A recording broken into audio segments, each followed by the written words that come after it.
Duda de que no desean que la competencia conozca sus planes.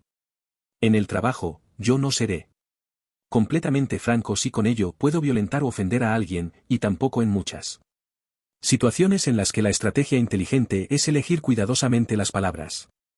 Esto no significa que haya que celebrar la falta de franqueza. La seña de identidad de una cultura creativa saludable es que la gente se sienta libre de compartir ideas, opiniones y críticas. La falta de franqueza, si no se controla, puede conducir en última instancia a la aparición de entornos disfuncionales. De modo que, ¿cómo puede estar seguro un directivo de que su grupo de trabajo, departamento o empresa opta por la franqueza? Yo busco formas de institucionalizarla estableciendo mecanismos que explícitamente afirmen su valía. En este capítulo examinaremos cómo funciona uno de los principales mecanismos de Pixar, al que denominamos Brain Trust y en el que confiamos para alcanzar la excelencia y acabar con la mediocridad. El Brain Trust, que se reúne cada pocos meses aproximadamente para evaluar las películas que hacemos, es nuestro principal sistema para hablar con franqueza. La premisa es sencilla: reunir personas inteligentes y apasionadas en una habitación, encargarles que identifiquen y resuelvan problemas y animarla a que sean francas.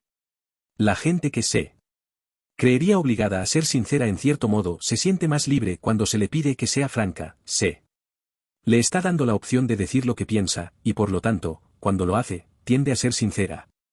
El Brain Trust es una de las tradiciones más importantes de Pixar.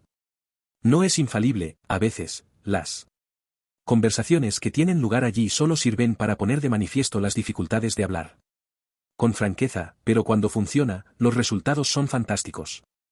El Brain Trust marca la pauta de todo lo que hacemos. En muchos aspectos no difiere de otros grupos de gente creativa, en él se encuentra humildad y orgullo, transparencia y generosidad. Varía de tamaño y objeto, en función de lo que se le haya pedido analizar. Pero en todos los casos, su componente primordial es la franqueza. No se trata de una ilusión: sin el ingrediente crítico de la franqueza, no puede haber confianza. Y sin confianza, la colaboración creativa es imposible. El Brain Trust ha evolucionado con el tiempo, como también lo ha hecho la dinámica dentro del grupo, lo cual ha exigido una atención continua por nuestra parte.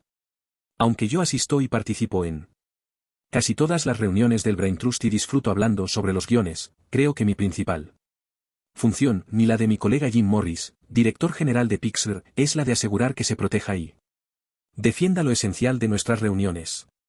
Esta parte de nuestro trabajo no finaliza nunca, porque resulta que no se pueden abordar o eliminar de una vez y para siempre las barreras que impiden hablar con franqueza. El miedo a decir alguna estupidez y quedar mal, a ofender a alguien o sentirse intimidado, a ser represaliado o atacado, todas esas barreras son capaces de reproducirse una y otra vez, incluso cuando creías que habían desaparecido. Y cuando lo hacen, tienes que abordarlas de frente. No está muy claro cuándo surgió exactamente el Brain Trust. La razón es que se desarrolló orgánicamente a partir de la muy poco común relación laboral mantenida por los 5 hombres que dirigieron y editaron la producción de Toy Story: John Lasseter, Andrew Stanton, Pete Docter, Lee Unkrich y Joe Ranft. Desde los primeros días de Pixar, este quinteto nos proporcionó un claro ejemplo de lo que debería ser un grupo de trabajo altamente funcional. Eran divertidos, inteligentes, entregados e implacablemente francos unos con otros. Y lo que es más importante, nunca permitieron que las cuestiones estructurales o personales, que suelen imposibilitar la comunicación efectiva en un grupo, se interpusieran entre ellos. Cuando nos concentramos para arreglar Toy Story 2, y nos reunimos en resolver una crisis, Brain Trust entró a formar parte del léxico de Pixar como término oficial. Durante aquellos 9 meses de 1999, cuando nos precipitamos a rehacer aquella película defectuosa, el Brain Trust fue evolucionando hasta convertirse en una entidad enormemente beneficiosa y eficiente. Incluso me quedé sorprendido durante las primeras reuniones por lo constructivo que resultaba el feedback que allí se obtenía. Cada uno de los participantes se concentraba en la película que nos traíamos entre manos y no en intereses personales ocultos. Discutían, a veces muy acaloradamente, pero siempre sobre el proyecto. No se sentían motivados por el tipo de cosas que a veces se ocultan bajo la superficie de las relaciones laborales, defender una idea, agradar a los jefes, ganar puntos por lo que dices. Los miembros del grupo consideraban al resto como iguales. Los arranques de cólera que surgían en una reunión del Brain Trust nunca se tomaban como algo personal porque todo el mundo sabía que se debían al interés por resolver los problemas. Y, debido en gran parte a esa confianza y respeto mutuos, su capacidad para resolver problemas era inmensa. Tras el estreno de Toy Story 2, nuestro elenco de producción se amplió rápidamente. De pronto, teníamos varios proyectos en marcha al mismo tiempo, lo cual significaba que esas 5 personas no podían dedicarse en exclusiva a cada película. Habíamos dejado de ser una pequeña empresa principiante.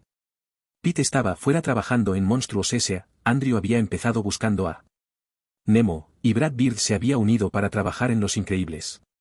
El Brain Trust tenía que pasar de ser un grupo pequeño y bien definido de personas que trabajaban juntas en una película hasta que se terminaba a ser un grupo más grande y más fluido, que se reuniría, cuando fuera necesario, para resolver problemas en todas nuestras películas.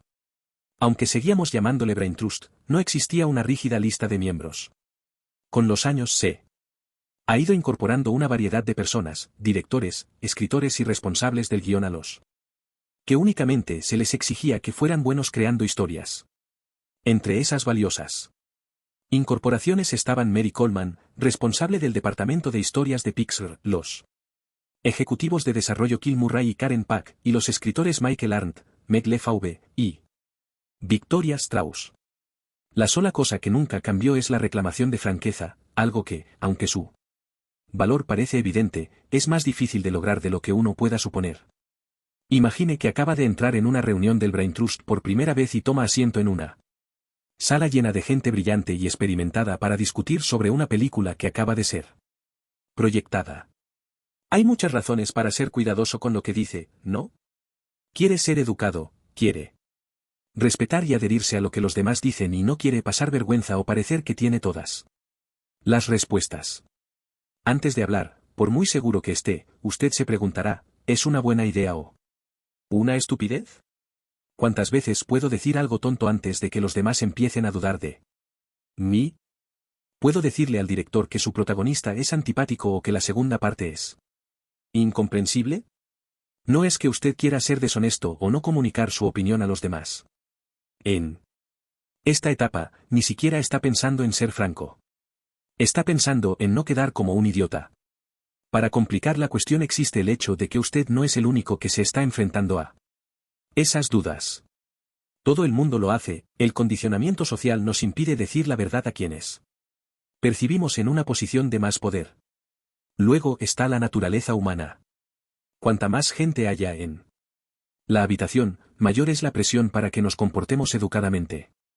Las personas de carácter y seguras de sí mismas pueden intimidar a sus compañeros, indicándoles inconscientemente que no les interesan las críticas o los comentarios negativos que cuestionen su forma de pensar. Cuando es mucho lo que está en juego y se tiene la sensación de que las personas que hay en la habitación no comprenden el proyecto de un director, puede parecerle a este que todo aquello en lo que tan duramente ha trabajado está en peligro, bajo ataque. La mente se acelera, se trata de hallar todos los mensajes ocultos y se repelen las amenazas percibidas a lo que se ha construido. En semejantes situaciones, los obstáculos para poder hablar con franqueza son formidables. A pesar de todo, la franqueza es crucial para nuestro proceso creativo. ¿Y por qué? Porque antes todas nuestras películas eran una mierda. Es una afirmación muy cruda, ya lo sé, pero insisto en repetirlo a menudo, y elijo esas palabras porque decirlo de una manera más suave no logra transmitir lo malas que eran realmente nuestras primeras versiones. No trato de ser modesto o humilde al decirlo. Las películas de Pixar no son buenas al principio y nuestro trabajo es hacer que lo sean. Pasar de películas mierda a películas no mierda. Esta idea, la de que todas las películas que ahora consideramos brillantes eran, en su momento, horribles, es un concepto que a muchos les cuesta asimilar. Pero pensemos en lo fácil que sería que una película sobre muñecos que hablan pareciera poco original, bobalicona o abiertamente dirigida por la mercadotecnia. Imaginemos lo desagradable que podría ser una película sobre ratas cocinando, o lo arriesgado que puede haber parecido iniciar Wall-E con 39 minutos sin diálogo. Nos atrevemos a contar esas historias, pero no lo hacemos bien. Desde el principio. Y así es como debe ser. La creatividad debe empezar en algún lugar y nosotros creemos firmemente en el poder de un feedback franco y vigorizante y del proceso iterativo. Reelaborar, reelaborar y volver a reelaborar, hasta que una historia con fallos encuentra su elemento vertebrador o un personaje hueco encuentra su alma. Como ya he dicho, primero dibujamos storyboard del guión y luego los editamos junto con voces y música provisionales para tener una maqueta en bruto de la película, a la que llamamos bobina. Luego el Brain Trust ve esta versión de la película y discute lo que no resulta convincente, lo que podría mejorarse y lo que no funciona en absoluto. Lo que no dice es cómo hay que solucionar los problemas que se han detectado.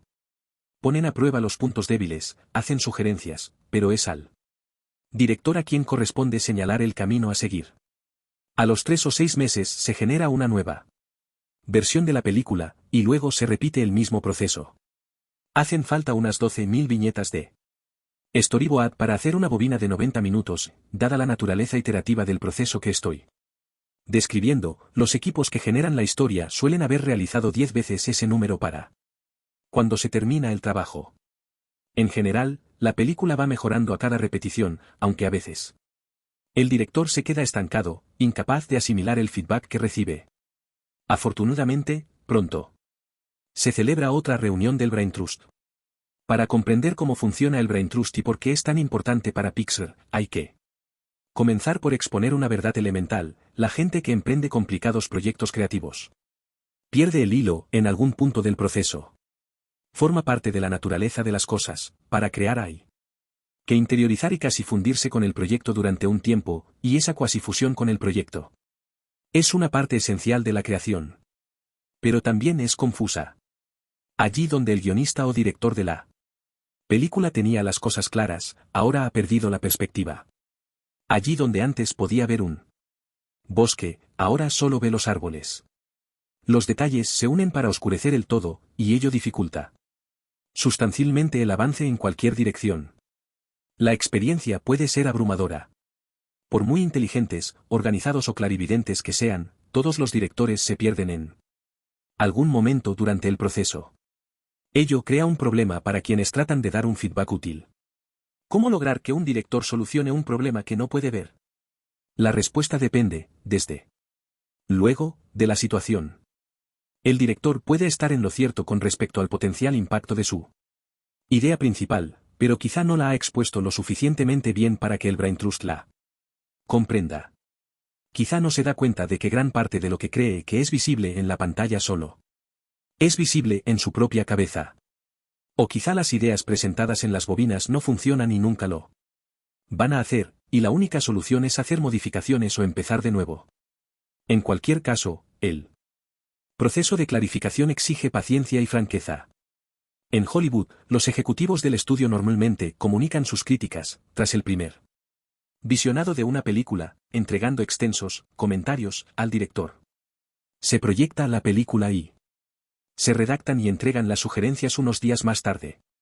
El problema es que los directores no quieren los comentarios porque proceden normalmente de personas que no son cineastas, a las que consideran ignorantes y entrometidas.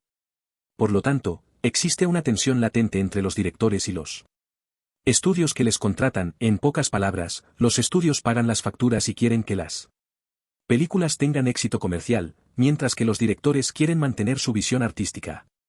Debo añadir que algunos comentarios de los ejecutivos de los estudios suelen ser bastante inteligentes. A menudo, la gente ajena a la producción puede ver las cosas con mayor claridad.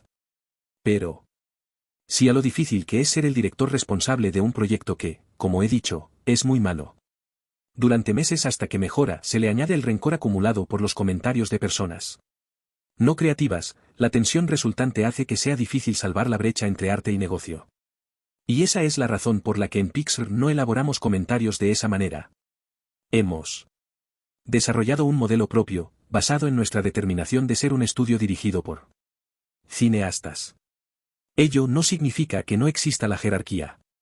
Lo que pasa es que tratamos de crear un entorno en el que la gente desee escuchar los comentarios de los demás, aunque resulten poco gratificantes, y en el que todo el mundo esté implicado en el éxito de los demás. Damos a nuestros cineastas tanto libertad como responsabilidad. Creemos, por ejemplo, que las historias más prometedoras no se asignan a los cineastas, sino que surgen de ellos. Con pocas excepciones, nuestros directores hacen películas que ellos han concebido y que se mueren de ganas de hacer. Luego, como sabemos que esa pasión les impedirá ver los inevitables problemas de la película, les ofrecemos el asesoramiento del Brain Trust. Puede que se esté usted preguntando, ¿en qué se diferencia el Brain Trust de cualquier otro mecanismo de feedback? Pienso que hay dos diferencias clave. La primera diferencia es que el Brain Trust se compone de personas que tienen un profundo conocimiento de la narración, que por lo general son gente que ha pasado por el proceso. Aunque los directores aceptan críticas de muchas fuentes mientras están creando, ni de hecho, cuando nuestras películas se proyectan a nivel interno, se pide a todos los empleados de Pixar que envíen sus comentarios, valoran especialmente los comentarios de otros directores y guionistas. La segunda diferencia es que el Brain Trust no tiene autoridad. Esto es fundamental, el director no está obligado a aceptar ninguna de las sugerencias concretas que le hagan. Después de una reunión del Brain Trust, él es quien decide lo que hacer con el feedback recibido. En las reuniones del Brain Trust no se dan órdenes. Al eliminar del Brain Trust la potestad de ordenar las soluciones, hacemos que la dinámica del grupo funcione de formas que creemos esenciales. Aunque los problemas de una película son bastante fáciles de identificar, las fuentes de esos problemas suelen ser extraordinariamente difíciles de descubrir. Un giro desconcertante en el guión o un cambio poco convincente de actitud de nuestro protagonista suelen estar provocados por cuestiones sutiles y subyacentes en alguna parte del guión. Pensemos en un paciente que se queja de un dolor en las rodillas causado por sus pies planos. Si lo operan de la rodilla, no solo no le aliviarán el dolor, sino que podrían agravárselo. Para aliviar el dolor, hay que identificar y tratar la raíz del problema.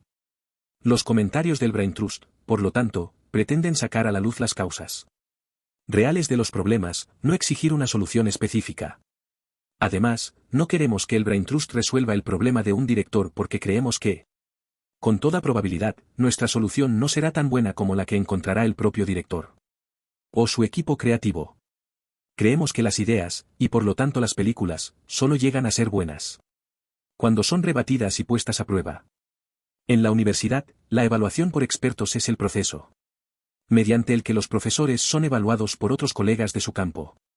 Me gusta pensar que el Brain Trust es la versión de la evaluación por expertos que tenemos en Pixar, un foro para conseguir elevar nuestro nivel, no mediante órdenes sino ofreciendo comentarios francos y un análisis profundo. Ello no significa que a veces no resulte duro. Está claro que todo director preferiría oír que su película es una obra maestra. Pero dada la manera en que está estructurado el Brain Trust, el mal trago de que te digan que hay fallos evidentes o que necesita revisiones queda minimizado. Es raro que un director se ponga a la defensiva, porque nadie se aprovecha de su rango superior o le dice al cineasta lo que tiene que hacer. Lo que se está analizando al microscopio es la película, no el cineasta. Este principio se les escapa a muchas personas, pero es fundamental. Tú no eres tu idea, y si te identificas demasiado con tus ideas, te tomarás a mal que sean rebatidas. Para establecer un sistema de feedback saludable, se debe eliminar la dinámica de poder de la ecuación, en otras palabras, uno debe permitirse centrarse en el problema, no en la persona. Así es como funciona. En una mañana determinada, el Brain Trust se reúne para visionar la película que se está realizando. Después de la proyección nos encaminamos a la sala de conferencias. Comemos algo, tomamos nuestras notas y nos sentamos para hablar. El director y el productor de la película ofrecen un resumen de la situación de la película. Hemos concluido la primera parte, pero la segunda todavía no ha cuajado, dirán. O, el final todavía no encaja como nos gustaría. Luego, por lo general suele ser John quien comienza los comentarios. Aunque en las reuniones del Brain Trust Todo el mundo está en igualdad de condiciones, John marca la pauta, diciendo las secuencias que le han gustado más, identificando algunos temas e ideas que según él deberían mejorarse. Es todo lo que hace falta para poner en marcha el intercambio de impresiones. Todo el mundo aporta sus observaciones sobre los puntos fuertes y débiles de la película.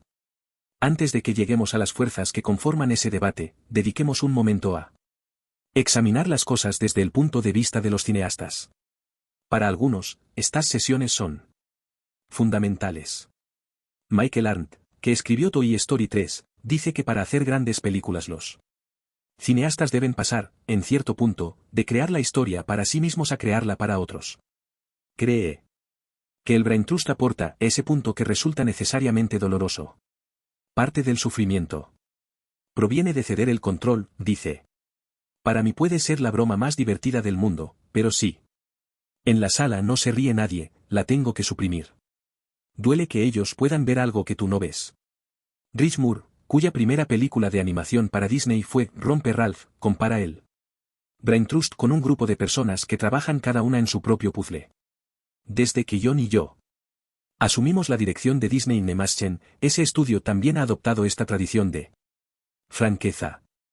En cierto modo, y tal vez por tener más perspectiva, un director que está peleando con sus propios dilemas puede ver la lucha de otro director más claramente que la suya propia. Es como dejar tu crucigrama por un momento y ayudar a otro con su cubo de Rubik, dice Moore. Bob Peterson, un miembro del Brain Trust que ha participado en los guiones y las voces de 11 películas de Pixar, utiliza otra analogía para describir el Brain Trust. Lo llama el gran ojo de Sauron. Una referencia al personaje sin párpados que todo lo ve de la trilogía de El Señor de los Anillos, porque cuando fija la atención en ti, no puedes escapar a su mirada. Pero el Brain Trust es benevolente. Desea ayudar. Y no es egoísta. A Andrew Stanton, que ha aportado y recibido comentarios en casi todas las reuniones del Brain Trust que hemos celebrado, le gusta decir que si Pixar fuera un hospital y las películas los pacientes, el Brain Trust sería el grupo de médicos de confianza. En esta analogía, es importante recordar que el director y el productor de una película también son doctores. Es como si hubieran reunido un grupo de especialistas para que les ayudasen a hacer el diagnóstico preciso en un caso extremadamente desconcertante. Pero en última instancia, es el cineasta, y nadie más, quien tomará las decisiones definitivas sobre el tratamiento que resulta más adecuado seguir. Jonas Rivera, que empezó como auxiliar administrativo en Toy Story y ha llegado a producir 2 películas para nosotros, modifica ligeramente la analogía del hospital de Andrew, al añadirlo siguiente: si las películas son pacientes, permanecen todavía en estado embrión cuando el Brain Trust las evalúa por primera vez. Las reuniones del Brain Trust, dice, son el lugar donde nace la película. Para entender mejor cómo funciona la franqueza en Pixar quisiera introducirle a usted en una reunión del Brain Trust. En este caso se trata de la que siguió a una primera proyección de una película de Pete Docter, conocida entonces como The Untitled Pixar Movie That Takes You Inside the Mind. La premisa de la película había surgido directamente de la cabeza de Pete, y como es lógico, era ambiciosa, densa y compleja. Pete y su equipo ya habían dedicado meses a ponerse de acuerdo sobre de quién sería la mente a cuyo interior iban a llevar a los espectadores y qué es lo que iban a encontrar estos cuando llegaran allí.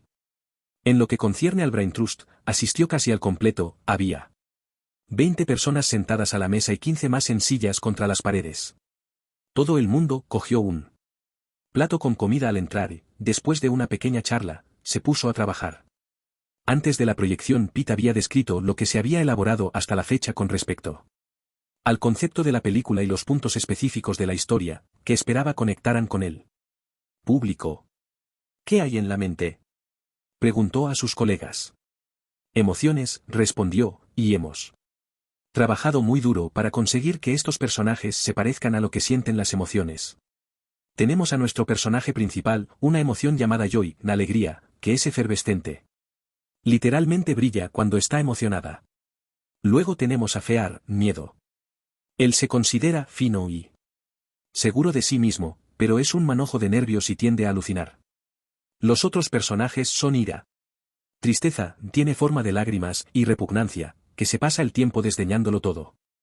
y todos. Ellos trabajan en lo que hemos llamado la oficina central. Eso provocó risas, como lo hicieron muchas de las escenas de la maqueta de 10 minutos que se pasó a continuación, y todo el mundo estuvo de acuerdo en que tenía el potencial de llegar a ser como la anterior película de Pete, Up, uno de nuestros productos más originales y conmovedores.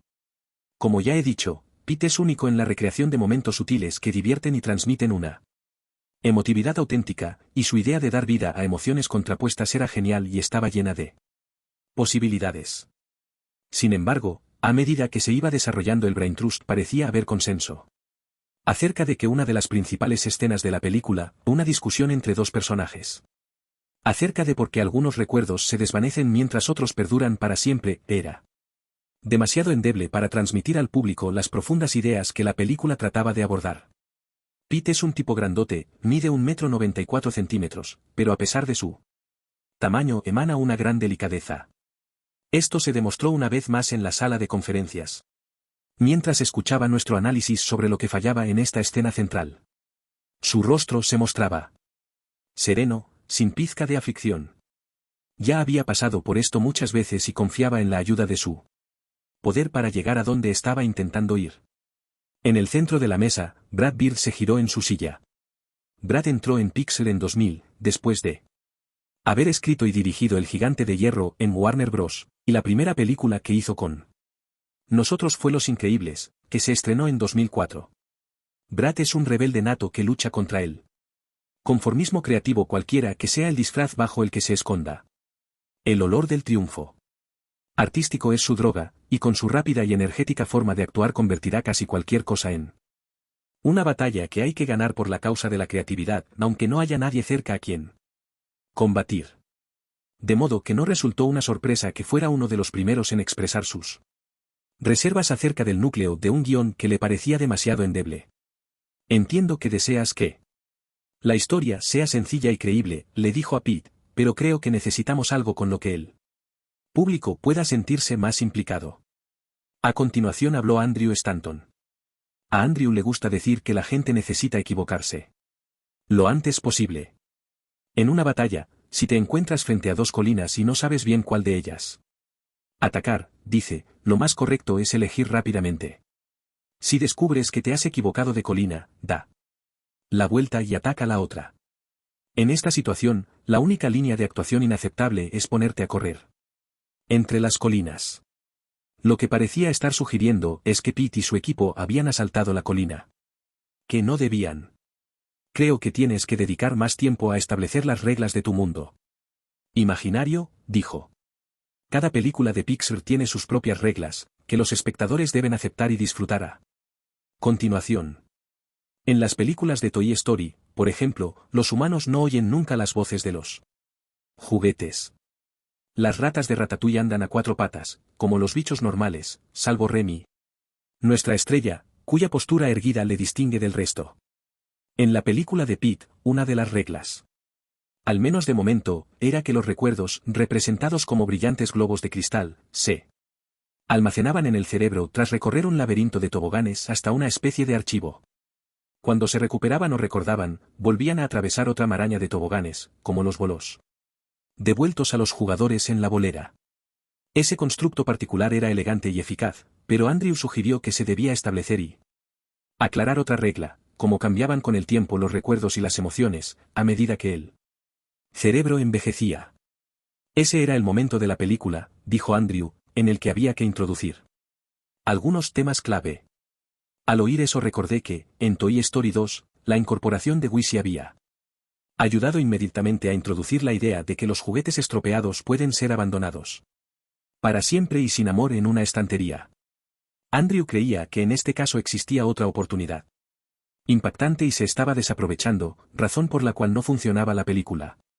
Así que dijo: francamente, Pete, esta película trata sobre la inevitabilidad del cambio, y sobre el hacerse mayor. Esto hizo estallar a Brad. Muchos de los que estamos en esta sala no hemos crecido, y lo digo en el sentido más positivo, afirmó. La clave está en cómo hacerse mayor, responsable y digno de confianza sin perder el asombro que sentías de niño. La gente se ha acercado a mí muchas veces como creo le habrá sucedido a mucha gente de esta sala, y me ha dicho, oh, cómo me gustaría ser tan creativo como tú. Sería fantástico saber dibujar. Sin embargo, creo que en principio todo el mundo tiene la capacidad de dibujar. Los niños lo hacen instintivamente. Pero muchos de ellos lo olvidan. O la gente les dice que no lo hagan o que no sirve para nada. Desde luego que los niños tienen que crecer, pero quizá haya una manera de transmitirles que les iría mejor si conservaran algunas de sus ideas infantiles.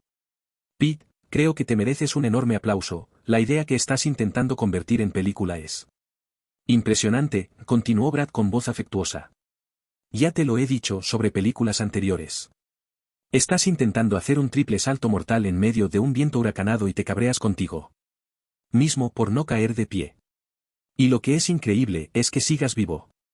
Lo que estás haciendo con esta película es lo mismo, algo que en la industria cinematográfica nadie haría con un presupuesto importante.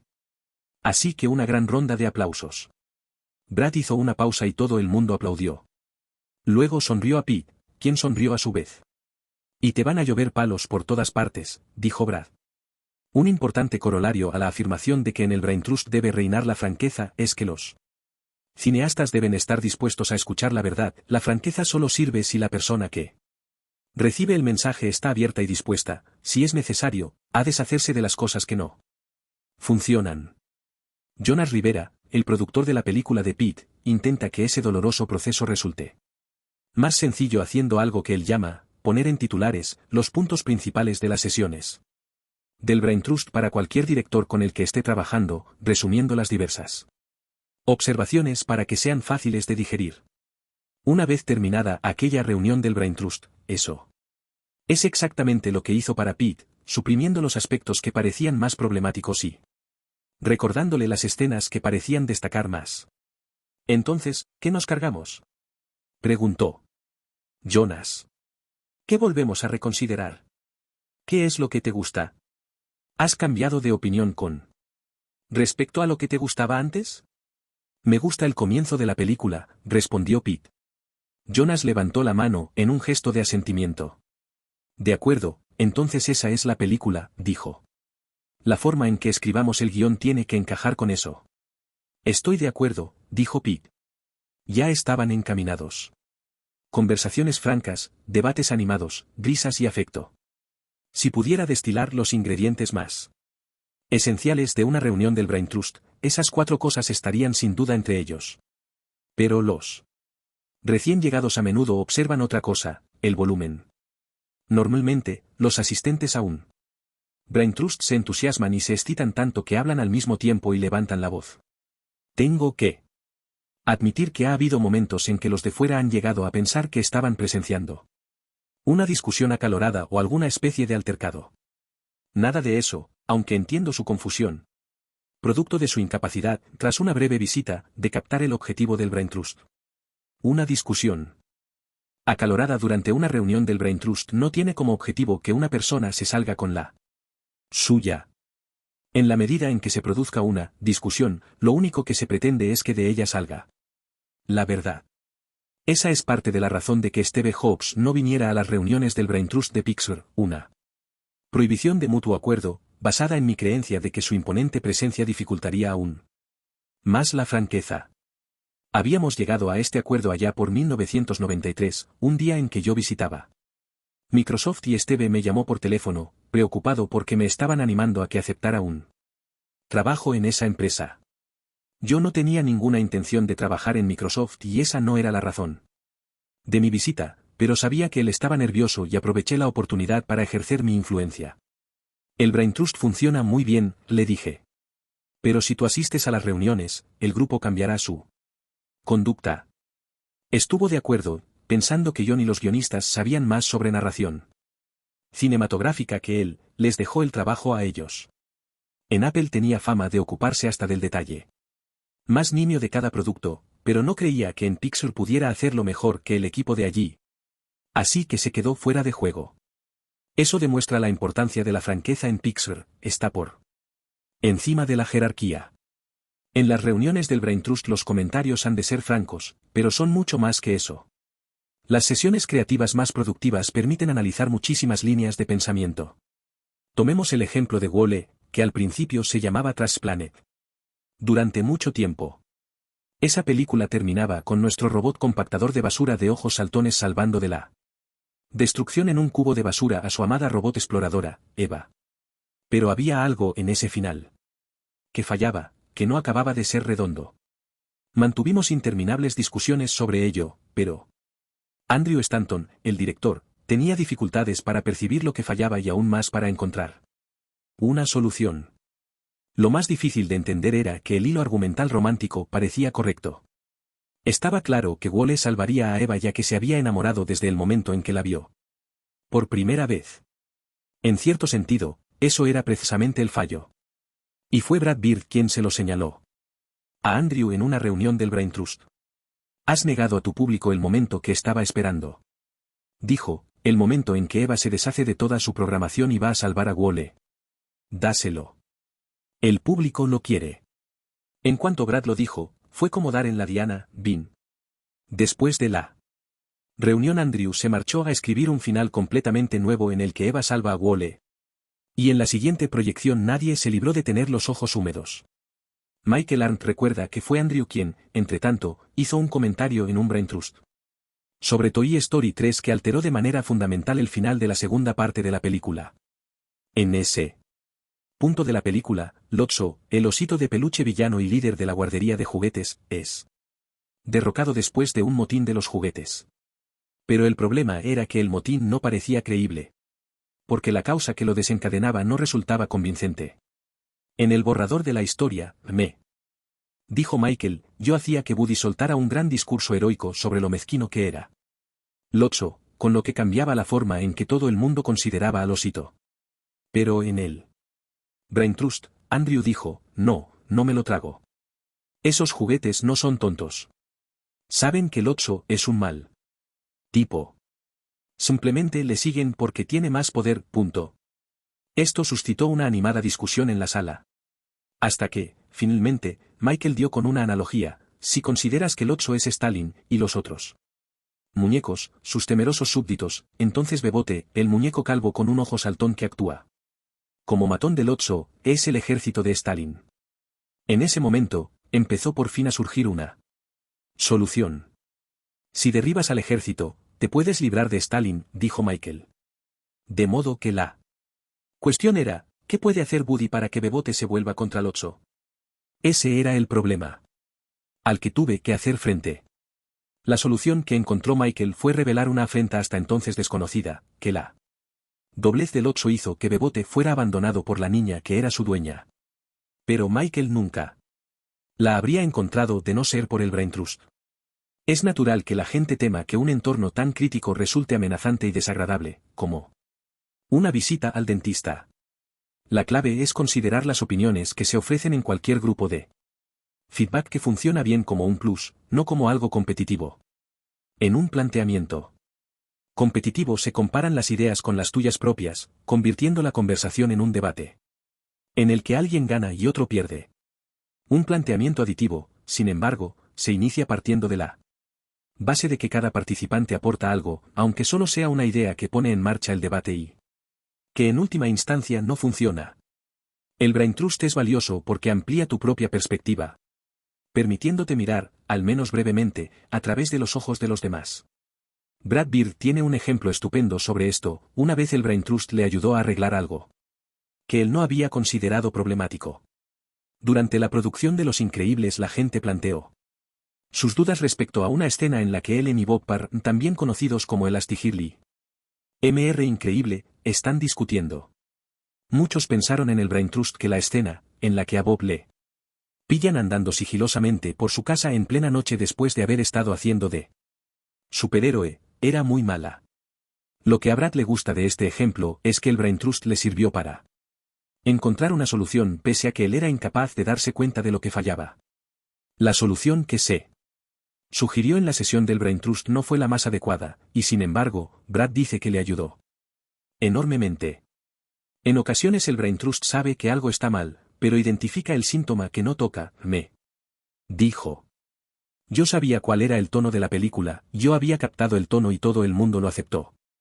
Pero esta era una de las primeras escenas que estaba viendo el Brain Trust con voces. Y creo que la gente pensaba que estaba viendo una película de Bergman. Bob gritaba a Ellen, y lo que yo percibí fue, santo cielo, parece que la está acosando. Realmente no me gusta ese tipo. Tienes que reescribir la escena. Así que me pongo a reescribirla y al examinarla pienso, no, esto es lo que él diría. Y. Esto es lo que ella respondería. No quiero cambiar nada, pero sé que no puedo decir eso, ¿por qué? Algo no funciona. Y luego me doy cuenta del problema. Físicamente, Bob es del tamaño de una casa. Y Ellen es muy menudita. Aunque Ellen sea su igual, lo que ves en pantalla es a ese enorme y amenazante tipo gritando y lo que parece es que la está maltratando. Una vez que me di cuenta, todo lo que hice fue hacer que Ellen se estirara cuando está defendiendo su terreno y dijera, esto no tiene nada que ver contigo. No cambié el diálogo. Lo que hice fue cambiar los dibujos para que el cuerpo de ella fuera más grande, como si afirmara, yo puedo medirme contigo. Y cuando presenté la escena modificada, el Brain Trust aseguró, esto está mucho mejor, ¿qué frases has cambiado? Dije que no había cambiado ni una coma. Esto es un ejemplo del grupo que percibe algo que no funciona, pero no aporta la solución. Tuve que pensar a fondo y preguntarme, si el diálogo no está mal, entonces, ¿qué es? Y luego lo vi. Ah, era eso. En los comienzos de Pixar, John, Andrew, Pete, Lee y Joe se hicieron una promesa. Pasara lo que pasara, siempre se dirían la verdad. Lo hicieron porque eran conscientes de lo importantes y poco frecuentes que son los comentarios francos y de que, sin ellos, nuestras películas se iban a resentir. Entonces y ahora, el término que utilizamos para describir este tipo de crítica constructiva es buenos comentarios. Un buen comentario dice lo que está mal, lo que falta, lo que no está claro, lo que no tiene sentido. Un buen comentario se ofrece en el momento justo, no cuando es demasiado tarde para solucionar el problema. Un buen comentario no exige nada, ni siquiera tiene que incluir una propuesta de solución. Pero si lo hace, esa propuesta se ofrece solo para ilustrar una posible solución, no para recetarla como obligatoria. Y, sobre todo, un buen comentario es concreto. Me estoy muriendo de aburrimiento, no es un buen comentario. Como dice Andrew Stanton, hay una diferencia entre criticar y hacer crítica constructiva. Con esta última, estás construyendo algo al mismo tiempo que estás criticando. Estás construyendo a medida que desmontas, haciendo nuevas piezas que encajen con las que has retirado. Es una forma de arte en sí mismo. Creo que los comentarios que hagas tienen que inspirar a quienes los reciben, es algo así como conseguir que un niño quiera rehacer sus deberes. Por lo tanto, tienes que actuar como un profesor. A veces hablas sobre los problemas de montones de formas diferentes hasta que encuentras una frase que te permite ver que sus ojos se agrandan, como si estuvieran pensando, oh, quiero hacer eso. En lugar de decir, las frases de esa escena no son lo suficientemente buenas. Dices, ¿no quieres que la gente salga del cine y repita esas frases? Es más estimulante. ¿No es eso lo que quieres? Yo también lo quiero. Decir la verdad es difícil, pero, en una empresa creativa, es la única manera de garantizar la excelencia. Le corresponde al director de la empresa observar la dinámica de la sala, aunque a veces un cineasta se acercará después de una reunión para decir que algunas personas se guardaban su opinión. En estos casos, la solución suele ser reunir un grupo más pequeño, una especie de mini Brain Trust, para estimular una comunicación más directa entre un menor número de participantes. Otras veces surgen problemas que requieren una atención especial, como cuando la gente se escaquea sin siquiera darse cuenta. Según mi experiencia, la gente no pretende por lo general mostrarse evasiva y todo lo que necesita es un empujoncito para devolverla al buen camino. La franqueza no tiene que ser cruel ni destructiva. Al contrario, todo sistema de feedback que funciona bien está construido sobre la empatía, sobre la idea de que todos vamos en el mismo barco. Y de que comprendemos tu mal trago porque nosotros mismos hemos pasado por ello. Nos Esforzamos por desechar impulsos tales como exigir alabanzas a nuestro ego o el reconocimiento que creemos merecer. El Brain Trust se centra en la idea de que cada comentario que hacemos es en nombre de un objetivo común, apoyarnos y ayudarnos mutuamente para intentar hacer mejores películas. Sería un error pensar que el simple hecho de reunir cada 2 meses un grupo de personas en una habitación para mantener conversaciones francas resolverá automáticamente los males de nuestra empresa. En primer lugar, al grupo siempre le lleva un tiempo desarrollar el nivel de confianza necesario para hablar con auténtica franqueza, expresar reservas y críticas sin miedo a las represalias y aprender el lenguaje de los buenos comentarios. En segundo lugar, ni siquiera el Brain Trust más experimentado puede ayudar a la gente que no comprende su filosofía, que se niega a escuchar críticas sin ponerse a la defensiva, o que no tiene la capacidad de digerir el feedback, asimilarlo y empezar de nuevo. Tercero, como expondré en los capítulos siguientes, el Brain Trust es algo que evoluciona con el tiempo. Crear un Brain Trust no es algo que haces de una vez para siempre. Y luego te limitas a comprobar la lista de cosas por hacer. Aunque sus miembros sean personas inteligentes y generosas, hay muchas cosas que pueden salir mal. La dinámica cambia, entre personas, entre departamentos, y por lo tanto la única manera de asegurar que el Brain Trust cumpla con su tarea es vigilándolo y protegiéndolo continuamente, y haciendo las adaptaciones que sean necesarias. Quiero hacer hincapié en que no hay que trabajar en Pixar para formar un Brain Trust. Toda persona creativa, sea cual sea el campo en el que trabaje, puede reclutar entre las personas que le rodean a aquellas que muestren la mezcla adecuada de inteligencia, perspicacia y cortesía. Usted puede y debe reunir su propio grupo de búsqueda de soluciones, dice Andrew Stanton, y añade que en cada una de sus películas él se empeña en hacerlo a escala más pequeña, independientemente del Brain Trust oficial. Estas son las cualidades que se requieren, las personas que elija deben, a. Ayudarte a pensar con mayor claridad y b. Poner soluciones sobre la mesa en un corto espacio de tiempo. Me da igual quiénes sean, el portero, el becario o uno de tus colegas de más confianza. Si te pueden ayudar, deberían estar en el grupo. Créame, usted no debería estar en una empresa en la que se vea más franqueza en los pasillos que en las salas de reuniones donde se plantean las ideas fundamentales o la política empresarial. La mejor forma de luchar contra esta tendencia: buscar gente que esté dispuesta a hablarle con franqueza, cuando la encuentre, no dejarla escapar. 6. Miedo y fracaso. La producción de Toy Story 3 podría constituir una clase magistral sobre cómo hacer una película. Al comienzo del proceso, en 2007, el equipo que hizo Toy Story, la película original, se reunió durante 2 días en una cabaña rústica, a 100 kilómetros al norte de San Francisco, que a menudo nos hace las veces de centro de retiro oficioso. El edificio, llamado Poets Loft, está construido en madera de sequoia y cristal y encaramado sobre pilares dominando Temalas Bay, es el lugar perfecto para pensar. El objetivo del equipo, aquel día, era esbozar una película que todos ellos estuvieran dispuestos a pagar por ver. Sentados en sofás con una pizarra en el centro de la habitación, los participantes empezaron por plantear algunas preguntas básicas. ¿Por qué hacer una tercera película? ¿Qué quedaba por decir? ¿Qué nos suscita curiosidad todavía? El equipo de Toy Story se conocía y se tenía confianza. Durante años sus miembros habían cometido juntos errores estúpidos y habían resuelto juntos problemas aparentemente irresolubles.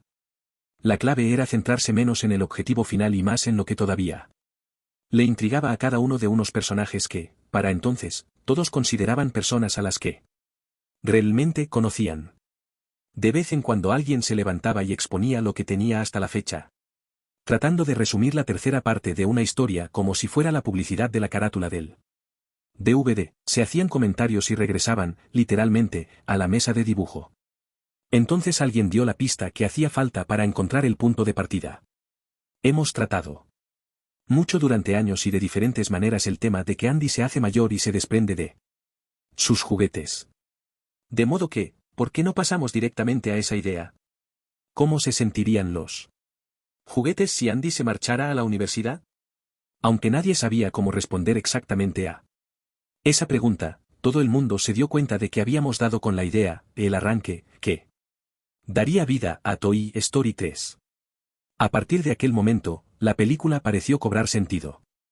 Andrew Stanton escribió un tratamiento, Michael Arndt escribió un guión, Lee Unkrich y Darla Anderson, director y productora. Pusieron en marcha la producción y cumplimos nuestros plazos. Incluso el equipo del Brain Trust tuvo pocas cosas sobre las que discutir. Tampoco me gustaría exagerar. El proyecto tuvo sus problemas. Pero desde que creamos nuestra empresa, estábamos soñando con una producción tan tranquila como esta. En un momento dado, Steve Jobs me llamó para ver cómo íbamos. Es realmente extraño, le dije. No hemos tenido ni un solo problema importante con esta película. Mucha gente habría estado contenta con estas noticias.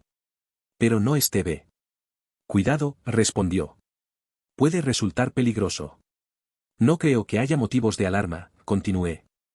Es la primera vez, en 11 películas, que no tenemos un problema grave. Y, además, hay unos cuantos follones a la vista. Era la pura verdad. En los 2 años siguientes, tuvimos que vérnoslas con una serie de costosas meteduras de pata. 2 de ellas, Cars 2 y Monstruos University, se resolvieron sustituyendo a los directores originales de la película. Otro film, en el que habíamos trabajado durante 3 años. Demostró ser tan confuso que lo desechamos por completo. Voy a hablar más sobre nuestros fallos, pero me alegra decir que al detectarlos a medio camino, antes de que estuvieran terminados los proyectos y presentados al público, los pudimos utilizar como experiencias de aprendizaje. Sí, nos costaron dinero, pero las pérdidas no fueron tan cuantiosas como lo hubieran sido de no haber intervenido a tiempo. Y sí, fueron dolorosos, pero logramos salir más fuertes y experimentados gracias a ellos. He llegado a considerar nuestros errores una parte necesaria de nuestro trabajo, algo así como invertir en I+D, y pido a toda la gente de Pixar que los considere del mismo modo. Para la mayoría de nosotros los fallos vienen con un equipaje, con mucho equipaje, y creo que eso se remonta a nuestra época escolar. Desde una edad muy temprana, se nos ha inculcado el siguiente mensaje: el fallo es malo, el fallo significa que no has estudiado ni te has preparado, el fallo significa que has sido vago o, peor aún, que no eres lo suficientemente inteligente. Por lo tanto, el fallo es algo de lo que hay que avergonzarse.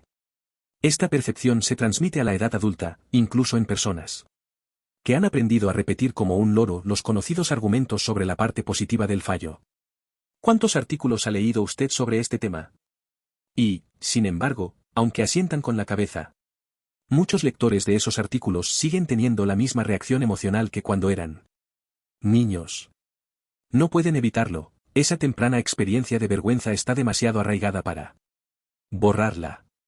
Continuamente veo en mi trabajo a personas que se resisten y rechazan el fallo y tratan con todas sus fuerzas de evitarlo, porque, independientemente de lo que digamos, los errores te hacen sentir incómodo. Existe una reacción visceral frente al fallo porque hace daño. Tenemos que cambiar nuestra forma de pensar en el fallo. No soy el primero en decir que los fallos, cuando se abordan de la manera adecuada, pueden ser una oportunidad para mejorar. Pero la mayoría de la gente interpreta esta afirmación pensando que los errores son malos. Los errores no son necesariamente malos. No son malos en absoluto. Son la consecuencia inevitable de hacer algo nuevo, y en cuanto tal, deberían ser vistos como algo valioso. Sin ellos, no existiría la originalidad. Sin embargo, a pesar de decir que aceptar el fallo es una parte importante del aprendizaje, también sé que reconocer esta verdad no es suficiente. La razón se debe a que el fallo es doloroso, y nuestros sentimientos acerca de ese dolor nos impiden comprender su valor. Para desentrañar lo bueno y lo malo de los fallos, tenemos que reconocer tanto la realidad del dolor como el beneficio del crecimiento resultante. Si preguntamos a la gente, vemos que la mayoría de las personas no quiere cometer errores.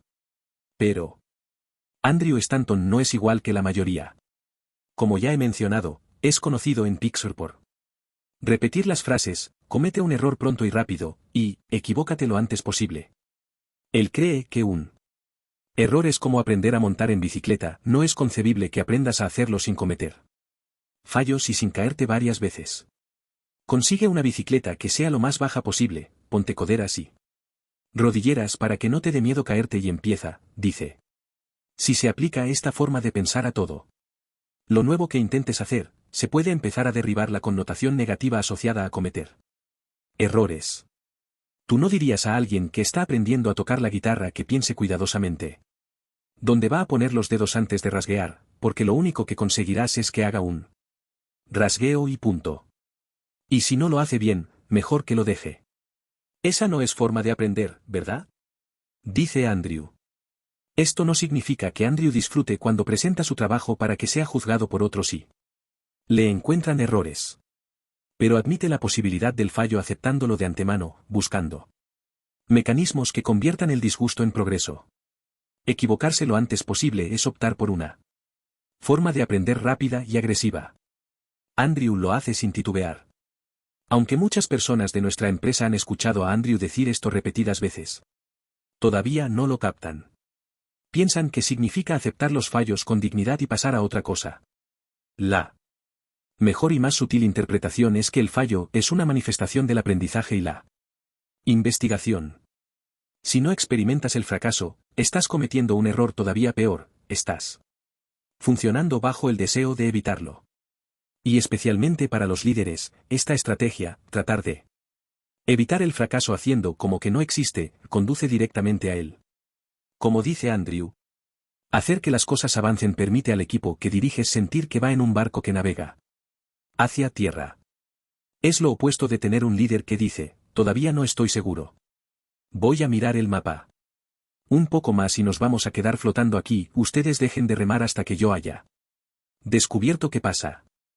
Y así se van sucediendo las semanas, la moral empieza a decaer y el fallo se cumple. La gente comienza a dudar y a temer al capitán. Aunque sus dudas no estén plenamente justificadas, te conviertes en lo que ven debido a tu incapacidad para actuar. Rechazar el fallo y evitar los errores pueden parecer metas muy encomiables, pero es una total equivocación. Tomemos por ejemplo el caso de los Golden Fleece Awards, que se crearon en 1975. Para llamar la atención sobre los proyectos de financiación pública que constituían enormes derroches de dinero. Entre los ganadores había cosas como un estudio sobre el amor de $84.000 encargado por la National Science Foundation y un estudio del Departamento de Defensa de $3.000 que analizó si los militares debían llevar paraguas.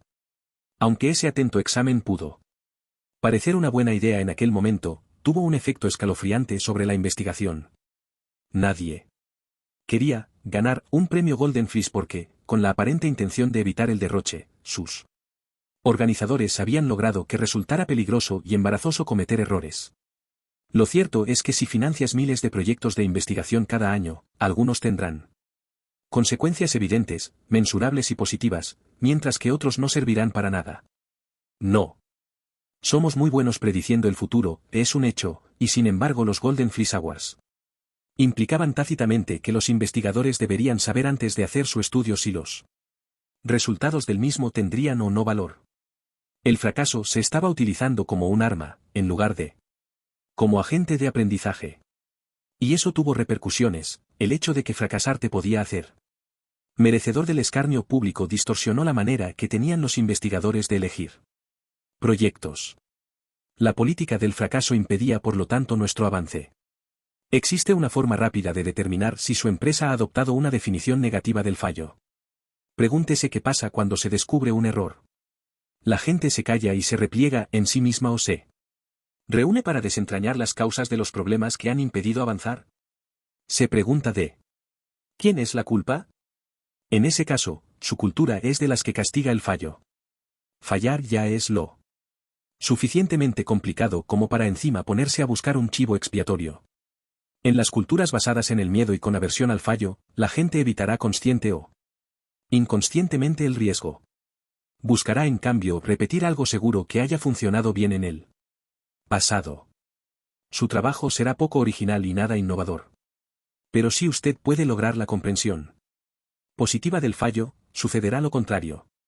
Entonces, ¿cómo convertir el fallo en algo a lo que la gente se enfrente sin miedo?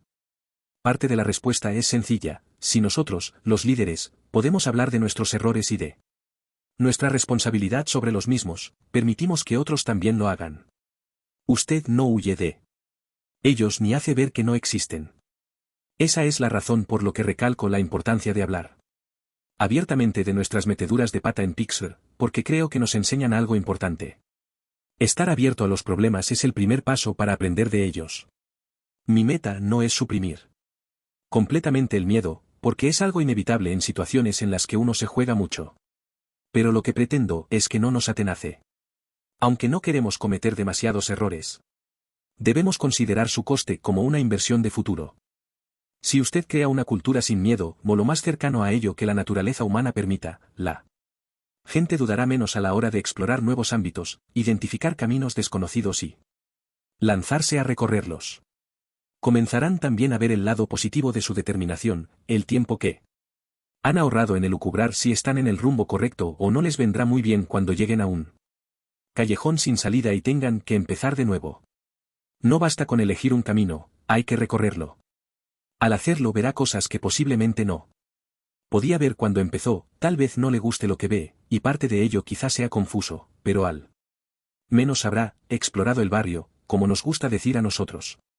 El punto clave aquí es que, incluso si usted decide que se ha equivocado de lugar, todavía tiene tiempo de encaminarse hacia el sitio correcto. Y todas las ideas que le llevaron hasta allí no se desaprovecharán. Aunque la mayor parte de lo descubierto no le sirva, seguro que saca ideas que le resultan útiles. Si hay partes del barrio que le gustan pero que no le valen para el proyecto en el que está trabajando ahora, se acordará de ellas más tarde y puede que las aproveche entonces. Permítame explicarle qué quiero decir con explorar el barrio. Años antes de que se convirtiera en el cuento divertido y conmovedor de un temible y peludo gigante, Sally, y su insólita amistad con la niña, Bo, a la que tenía que asustar, Monstruos S.A. era una historia totalmente diferente. ¿Cómo? Primero la imaginó Pete Docter, trataba de un hombre de 30 años que se enfrentaba a un elenco de aterradores personajes que solo él podía ver. Pete lo describía así, es un contable o algo parecido, y detesta su trabajo.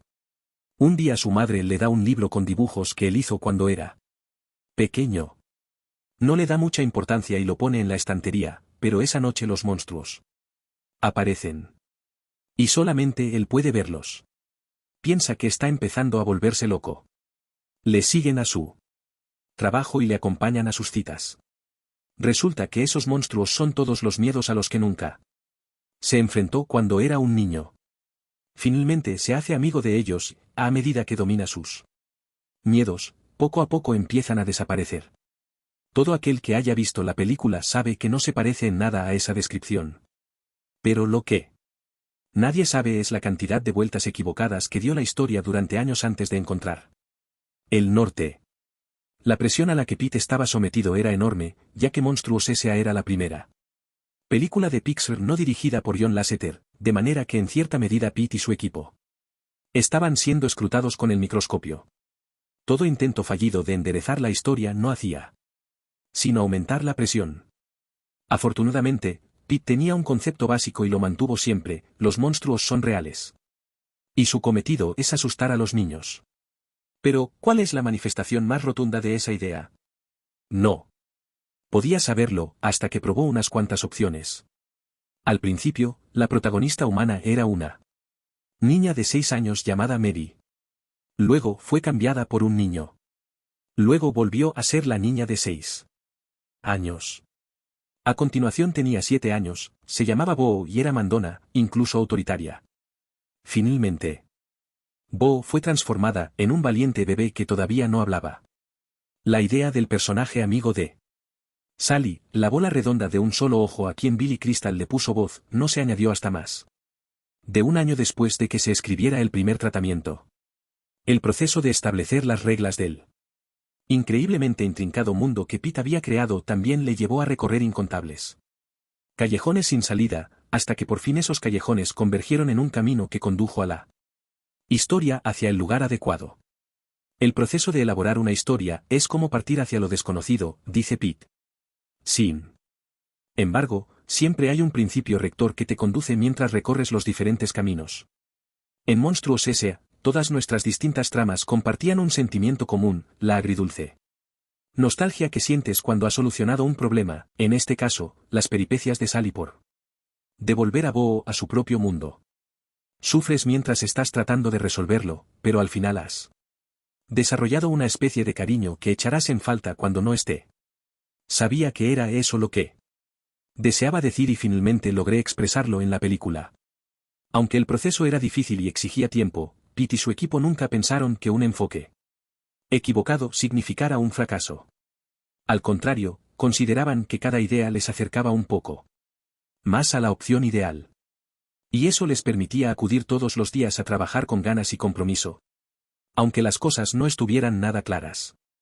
Esta es la clave, cuando se piensa que la experimentación es algo necesario y productivo y no una frustrante pérdida de tiempo, la gente disfrutará de su trabajo, aunque les resulte desconcertante. El principio que estoy tratando de describir, el proceso iterativo de prueba y error, se valora desde hace mucho tiempo en ciencia. Cuando los científicos se plantean una pregunta establecen hipótesis, las someten a prueba, las analizan y sacan conclusiones, y luego vuelven a empezar. El razonamiento subyacente es sencillo, los experimentos son misiones de investigación que con el tiempo permiten a los científicos comprender mejor el problema. Eso significa que cualquier resultado es un buen resultado, porque aporta nueva información. Si tu experimento confirma que tu teoría inicial es errónea, es mejor saberlo cuanto antes. Al disponer de nuevos hechos, se puede replantear cualquier cuestión que estés intentando demostrar. A menudo esto es más fácil de aceptar en el laboratorio que en una empresa. Crear arte o desarrollar nuevos productos en un contexto de ánimo de lucro es complicado y caro. En nuestro caso, cuando estamos tratando de contar la mejor historia, ¿cómo evaluamos los intentos y sacamos conclusiones? ¿Cómo determinamos lo que funciona mejor? ¿Y cómo logramos apartar la idea de que tenemos que dar con la solución el tiempo suficiente para identificar un hilo conductor realmente emotivo que sostenga toda la película? Existe un planteamiento alternativo al de cometer errores lo antes posible. Se trata de la idea de que si piensas cuidadosamente en todo, si eres meticuloso, planificas bien y consideras todos los posibles resultados, tienes más probabilidades de crear un producto válido. Pero debo prevenirle de que si pretende diseñar todas las etapas antes de recorrerlas, si confía en la planificación lenta y deliberada esperando que así evitará los errores durante el proceso, sencillamente se está engañando a sí mismo. En primer lugar, es más fácil planificar un trabajo poco original, cosas que copian o repiten algo que ya existe. De modo que si su objetivo principal es contar con un plan férreo y totalmente elaborado, lo único que está haciendo es aumentar las posibilidades de no ser original. Además, no se puede planificar la forma de solucionar los problemas. Aunque la planificación es muy importante, y nosotros hacemos mucha planificación, no se puede controlar todo en un entorno creativo.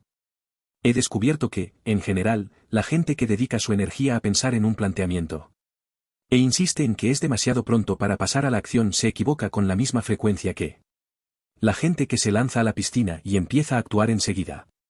Las personas que planifican en exceso, simplemente tardan más tiempo en equivocarse y cuando las cosas se ponen difíciles, lo cual es inevitable, se sienten más frustradas por la sensación de haber fallado. Esta forma de proceder tiene un corolario, cuanto más tiempo dediques a diseñar un planteamiento, más tiempo pasarás aferrado a ello. La idea de no pasar a la acción queda incrustada en tu cerebro, como un surco en el barro. Puede ser difícil librarse de ella y encaminarse en otra dirección. Lo cual, con gran frecuencia, es exactamente lo que uno debe hacer. Por supuesto, existen situaciones en las que es esencial un índice de fallos igual a 0. La aviación comercial tiene un impresionante récord de seguridad gracias a la enorme atención que se presta a todos los niveles para eliminar los errores, desde la fabricación de los motores y el montaje y mantenimiento de los aviones hasta el cumplimiento de los controles de seguridad y los reglamentos que rigen los espacios aéreos. Igualmente, los hospitales han elaborado medidas de seguridad para controlar que se opera al paciente debido en el lado conveniente del cuerpo, del órgano correspondiente, etc. Los bancos tienen protocolos para evitar los errores, las empresas de fabricación tienen como meta eliminar los errores de la cadena de producción, muchas industrias se fijan el objetivo de 0 accidentes. Pero aunque la inexistencia de fallos es crucial en algunas industrias, ello no significa que deba ser la meta de todas. Cuando se trata de trabajos creativos, el concepto de cero defectos es más improcedente que útil. Es contraproducente. No hay duda de que los fallos pueden ser caros. Fabricar un mal producto o sufrir un revés importante daña la reputación de su empresa, a menudo, la moral de sus empleados. Por ello, tratamos de que los fallos cuesten lo menos posible retirando parte de la responsabilidad sobre ellos. Por ejemplo, hemos establecido un sistema que permite a los directores dedicar años a la fase de desarrollo de una película, cuando los costes de repetición e investigación son relativamente bajos. Durante este tiempo pagamos salarios al director, los guionistas y los dibujantes, pero no invertimos en producción, que es donde los costes se disparan. Una cosa es hablar del valor de unas personas que encuentran una serie de pequeños fallos a medida que tratan de avanzar en el proyecto, pero, ¿qué pasa cuando el fracaso es enorme? ¿Catastrófico? ¿Qué pasa con un proyecto en el que pierdes millones de dólares porque tienes que desecharlo después de haberle hecho publicidad? Esto nos sucedió con una película que estábamos haciendo hace unos años, basada en una idea fantástica que se formó en la mente de uno de nuestros colegas más creativos y dignos de confianza, pero, todo hay que decirlo, no había dirigido una película en su vida.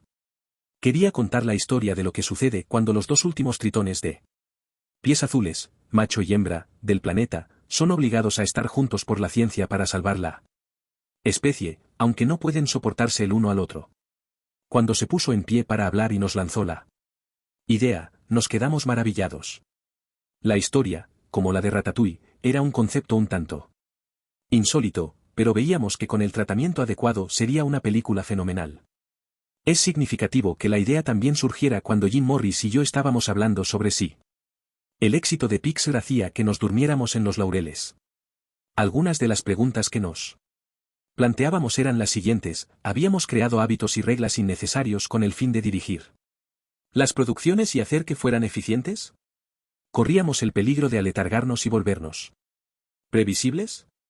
¿Se estaban abultando los presupuestos de las películas cada vez más sin razón alguna? Estábamos buscando una oportunidad para cambiar esas cosas, para crear nuestra propia pequeña startup dentro de Pixar y al mismo tiempo independiente de ella, para tratar de recuperar aquella energía que impregnaba la empresa cuando éramos jóvenes y nos esforzábamos por sacar adelante nuestro pequeño negocio. Ese proyecto parecía cumplir los requisitos. Cuando entró en producción, decidimos tratarlo como un experimento. ¿Qué pasaría si trajéramos gente de fuera con ideas nuevas? Les permitiéramos replantear todo el proceso de producción y poner a su servicio compañeros experimentados para ayudarles a llevar todo eso a cabo, y los instaláramos a 2 manzanas de nuestro cuartel general para reducir al mínimo el contacto con quienes podrían animarles a seguir haciendo las cosas como hasta ahora. Además de hacer una película memorable, estábamos tratando de poner a prueba y mejorar nuestros procesos. Llamamos al experimento el Incubator Project. Algunos compañeros de Pixar expresaron sus dudas acerca de este proyecto, pero el espíritu subyacente, el deseo de no dormirnos en los laureles, resultaba atractivo para todos. Andrew Stanton me dijo más tarde que le preocupó desde el principio lo aislado que estaba el equipo, aunque fuera por voluntad propia. Estábamos tan entusiasmados con las posibilidades de reinventar la rueda que subestimamos el impacto de realizar tantos cambios a la vez. Era como si hubiéramos escogido 4 músicos con talento, les hubiéramos abandonado a su suerte y esperásemos ansiosamente que descubrieran cómo ser los Beatles. Pero entonces no lo veíamos tan claro. La idea de la película era sólida, lo cual quedó confirmado cuando la desvelamos en una presentación para los medios sobre las próximas películas de Pixar y Disney. Como escribieron con admiración en la página web Ain't Cool News, el personaje principal, que había vivido en cautividad desde que era un renacuajo, residía en la pecera de un laboratorio desde la que podía ver un gráfico en la pared que describía los rituales de apareamiento de su especie. Como estaba solo, practicaba los pasos un día sí y otro también, preparándose para cuando los científicos le capturaran una novia. Lamentablemente, no podía leer el 9º y último ritual de apareamiento porque estaba tapado por la máquina de café del laboratorio. En ello radicaba el misterio. La presentación motivó reseñas apasionadas. Era puro Pixar, decía encantada la gente, original. Ingeniosa y al mismo tiempo capaz de transmitir ideas valiosas y comunicables. Pero en el departamento de producción, y sin nosotros saberlo, la historia estaba atascada. Al principio el argumento funcionaba, nuestro héroe consigue lo que quiere cuando los científicos atrapan para él una compañera y se la llevan al laboratorio, pero cuando la infeliz pareja se adentra en el mundo natural, la película empezaba a desmoronarse. Estaba estancada, ni siquiera después de darle muchas vueltas al guión, no conseguía mejorar. Al principio no fuimos conscientes del hecho de la disociación de la historia. Cuando tratamos de evaluar cómo estaban las cosas, los primeros informes parecían positivos.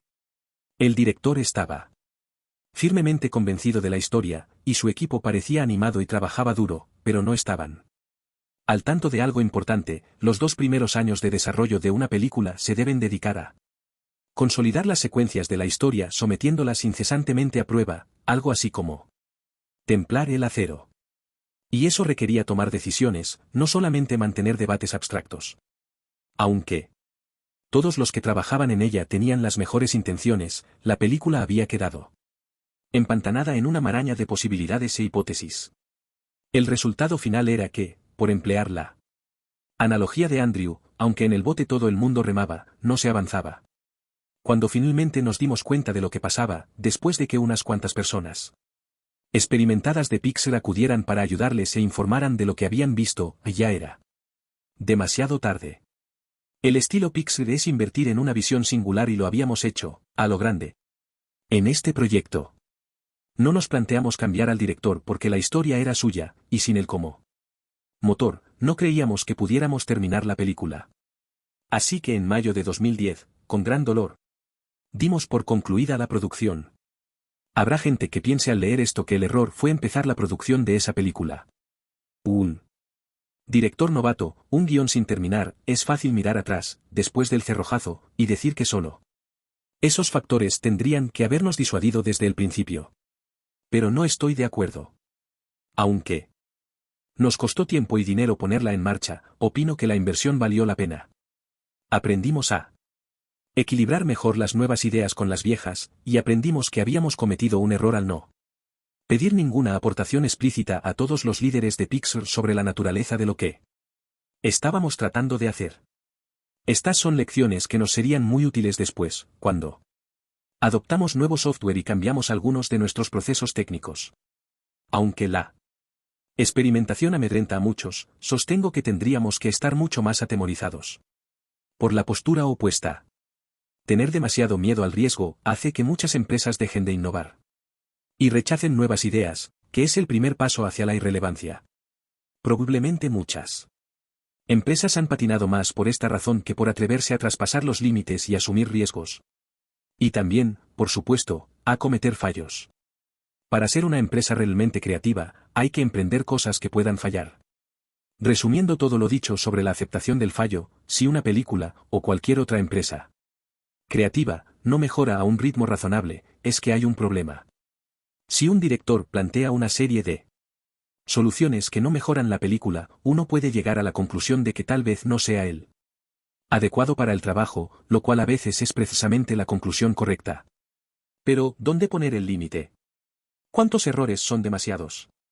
Cuando pasa un fallo de ser una etapa en la vía hacia la excelencia a ser una bandera roja que señala la necesidad de un cambio?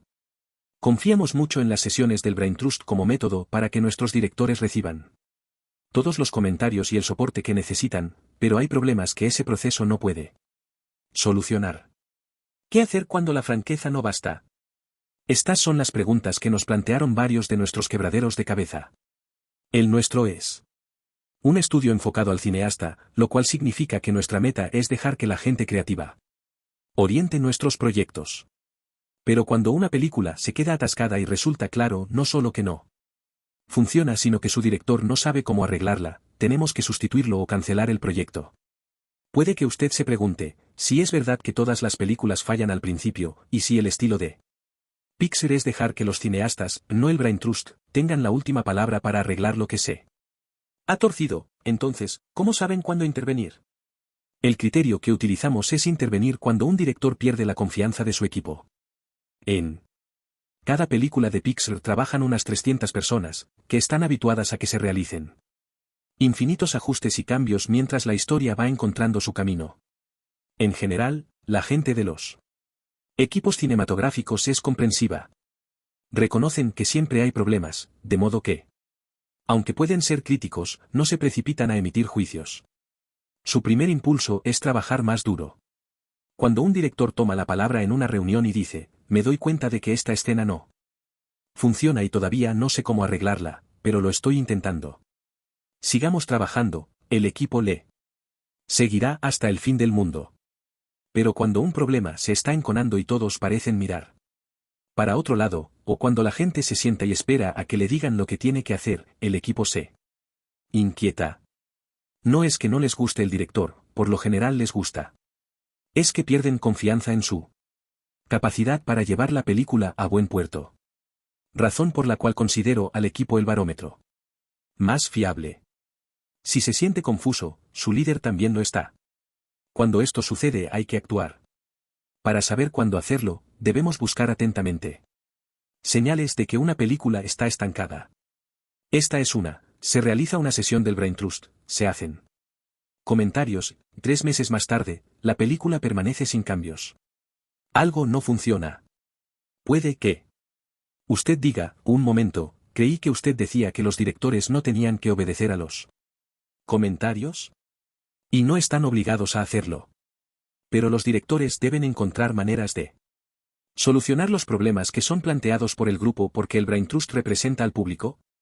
Cuando los miembros del Brain Trust no entienden algo o no están satisfechos, hay muchas posibilidades de que los espectadores tampoco lo estén. Lo que implica que una empresa esté enfocada a los directores es que estos deben llevar la iniciativa. Pero un fallo en una empresa creativa es el fallo de muchos, no de una sola persona. Si usted es líder de una empresa que ha tenido un fallo, cualquier problema que se produzca también es responsabilidad suya. Además, si usted y sus colegas no aprovechan los errores para aprender, habrá echado a perder una oportunidad. Un fallo se compone siempre de dos partes, está el hecho en sí, con todo lo que entraña de decepción, confusión y vergüenza, y luego está nuestra propia reacción. Esta segunda parte es la que podemos controlar. ¿Analizamos lo que ha pasado o enterramos la cabeza en la arena? ¿Dejamos que los demás puedan reconocer y aprender de los problemas, o damos por concluida la discusión buscando a quién culpar? Debemos recordar que el fallo nos permite evolucionar y si desperdiciamos la oportunidad, nosotros mismos seremos los perjudicados. Lo dicho anteriormente suscita la pregunta siguiente, cuando se produce un fallo, ¿cómo se puede sacar el mejor partido? En el caso de nuestros propios desastres, estábamos dispuestos a analizarlos con lupa. Habíamos nombrado a personas creativas y de talento para que dirigieran los proyectos, de modo que estaba claro que algo les impedía hacer las cosas bien. Algunos pensaban que esos fallos eran un signo de que estábamos perdiendo nuestro toque personal. Yo no estaba de acuerdo. Nunca dijimos que iba a ser fácil, en lo único que insistíamos era en que nuestras películas fueran fantásticas. Si no hubiéramos intervenido y tomado medidas, dije yo, entonces habríamos renunciado a nuestros valores. Sin embargo, después de varios fallos, era esencial que dedicáramos un tiempo a reevaluarlos y a tratar de absorber las lecciones que nos estaban dando.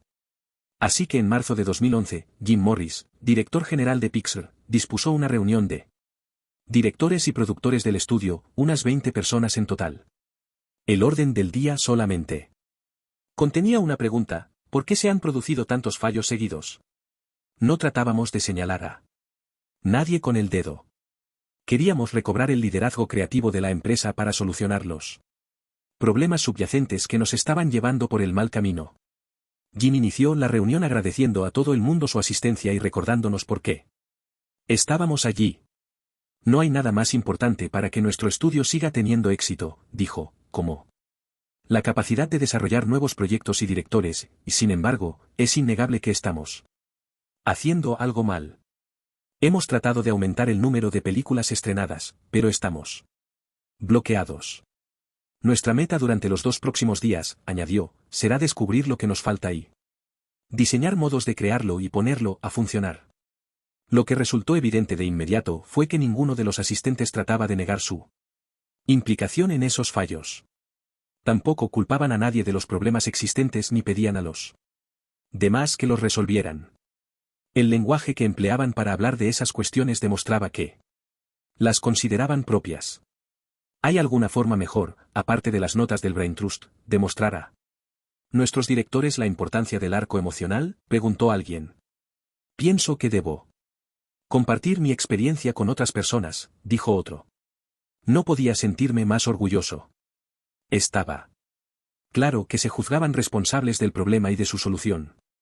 Aunque tuviéramos serios conflictos, la cultura de la empresa, la disposición a remangarnos los pantalones y meternos de lleno en el barro por el bien de todos, estaba más viva que nunca.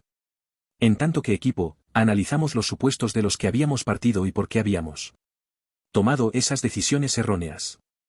Existían cualidades esenciales que teníamos que buscar en nuestros candidatos a directores, de ahora en adelante, que habíamos pasado por alto en el pasado. Y lo más importante, porque habíamos fallado a la hora de preparar adecuadamente a los nuevos directores para el exigente trabajo al que se enfrentaban. ¿Cuántas veces habíamos dicho, no?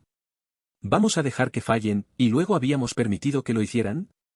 Hablamos de cómo nos había ofuscado el hecho de que los directores de nuestras primeras películas, John, Andrew y Pete, habían aprendido el oficio sin estudios oficiales, algo que ahora considerábamos más excepcional de lo que creíamos antes.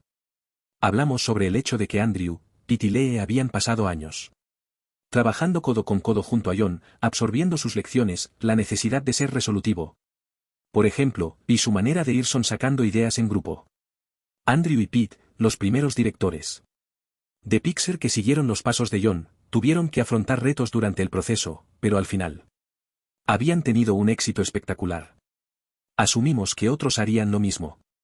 Pero teníamos que aceptar el hecho de que, a medida que nuestra empresa crecía, nuestros nuevos directores no se beneficiaban de esa experiencia. Luego examinamos el futuro. Identificamos personas que, en nuestra opinión, poseían potencial para convertirse en directores, enumerando sus puntos débiles y sus puntos fuertes y siendo específicos en cuanto a qué haríamos para formarles, proporcionarles experiencia y apoyarles. A pesar de nuestros fallos, seguíamos sin querer decantarnos únicamente por bazas seguras.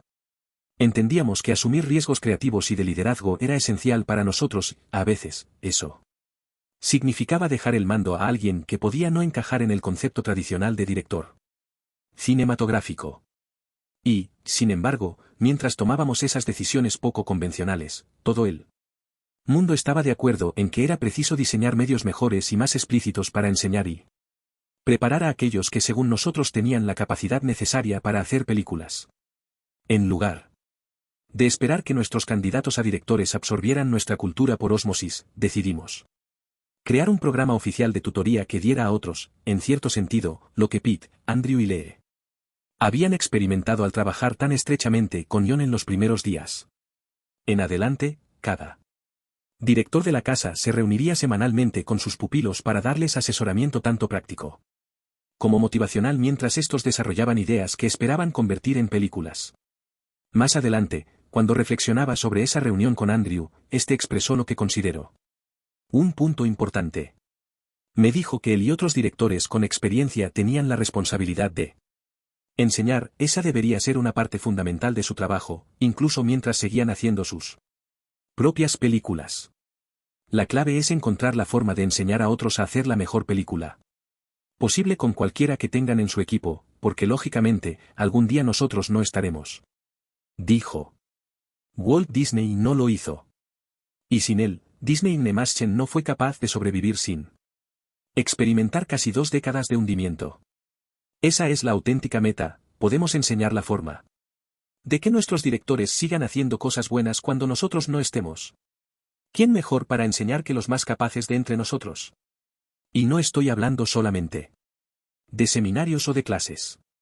Para bien o para mal, nuestras acciones o conductas enseñan a quienes nos admiran o se fijan en nosotros para dirigir sus propias vidas. ¿Tenemos en cuenta cómo aprende y crece la gente?